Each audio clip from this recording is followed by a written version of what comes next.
Example. Let us take an example of significant figure. Sides of a cube are measured to be 6.052 meter. Find out the volume and total surface area of this cube to appropriate significant figures. Let us see the solution. Volume is equal to length into breadth into height. After calculation, we get V is equal to 221.665 meter cube. The number of significant figures in each of the measured components of the product is 4. Thus, the calculated value of volume should be in 4 significant figures only. Thus, V is equal to 221.7 meter cube. Total surface area is equal to surface area of 6 faces.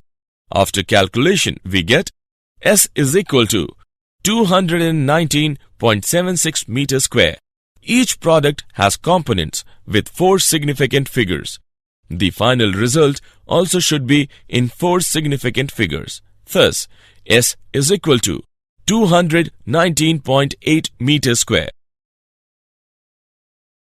For more such videos on all subjects, practice questions and a lot more, download iPrep and learn unlimited.